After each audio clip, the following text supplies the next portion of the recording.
her was inside the club when this happened. What did you see? What did you hear?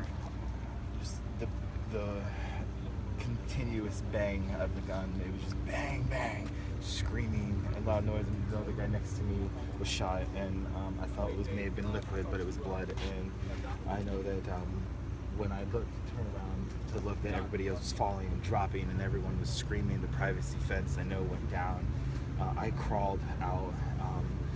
I just know that when you hear the bang, you're not shot. So I knew I was at least okay at that particular moment. I didn't know how long it would last. I just know that it was very scary, very emotional. Didn't expect to go out to a bar, to let go of a week's stress, to end it with an emotional chaos of somebody. It was, when I was younger, Columbine happened, so it was so close to almost that physical emotion. And even when your guys' car drove by, I heard the bang, and I almost dodged, and one lady just, it's okay. I was like, no, it's not okay. It's not, because when you think that you hear a song and it's music, and then you realize that it's not, it's real life. There's somebody actually shooting, you're not in a range, you're actually in a nightclub. It's Latin night, so nobody really spoke English, so it was, for me, it was a new experience, but an experience I never want to experience again. We were at Pulse, and I don't think I'll ever visit again, just because of the fact that what happened. What were you thinking at the time? That I hope I was okay. That I don't know if you remember this series, Queer as Folk, but in season 5, I believe it was, Babylon exploded. Cyndi Lauper was playing, and that's kind of what went through my head. And you were telling me you tried to help people. I was. There was a person who was on the ground who was shot in the back, and when I would walk by him, I didn't know if he was dead or alive, and I was just like, hey, hey, hey, and I heard the mom, and I had gone down, and I had actually been crawling out with my drink in my hand, but I put it down, of course, because I didn't want to get in trouble. But I did help him up. I threw his arm over mine. I carried him around, and when I realized that he was all bloody and his blood was all over me, and it wasn't my blood, that I had to make sure somehow how to find it. I took my bandana off, tied it, and put it in the hole to make sure that whoever was coming to help us could help him. And after they were able to get him, because he was shot in the back, I helped somebody else who was shot in the arm.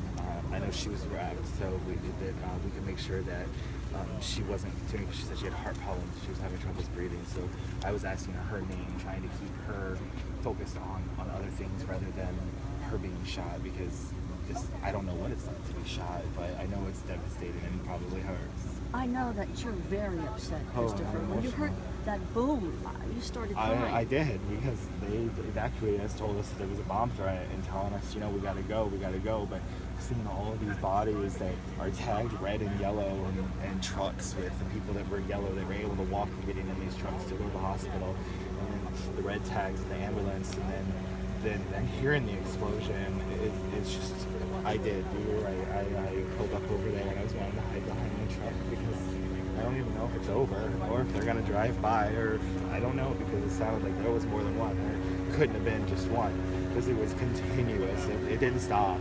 It didn't. It was just bang, bang, bang, bang, bang, and a normal gun has 6, and it had to have been, all I could think was extended clip, or I don't even know. I have no idea. I don't know. I don't know guns, so all I know is the bang bang and the screams, and I'm down, and I can still feel my elbows and my knees, with the pain from hitting the ground, and I can still feel like I see it, or I'm there in the back of my mind, but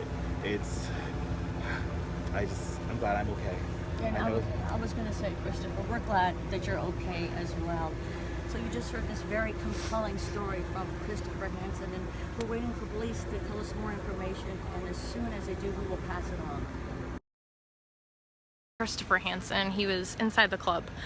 He was inside the club when everything started to erupt in gunfire, and I'm sorry. He said that there was at least 20 that he saw that were wounded. Police marked the bodies with yellow and red tags. Red tags were for the ones that were more injured.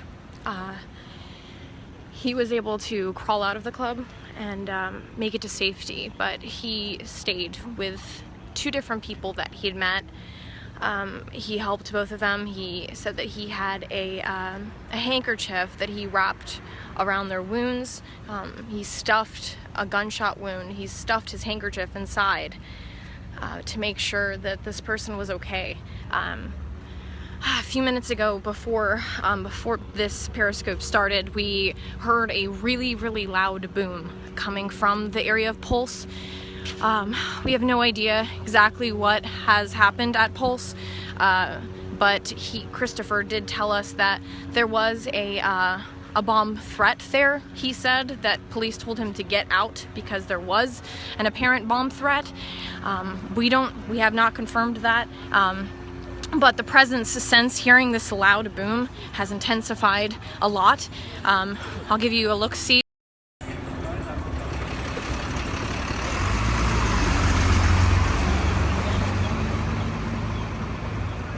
can't see too far down the street, and I don't want to get in the way of law enforcement. But there is a good dozen extra cars now. We don't know exactly what has happened inside just yet, or how many victims were injured.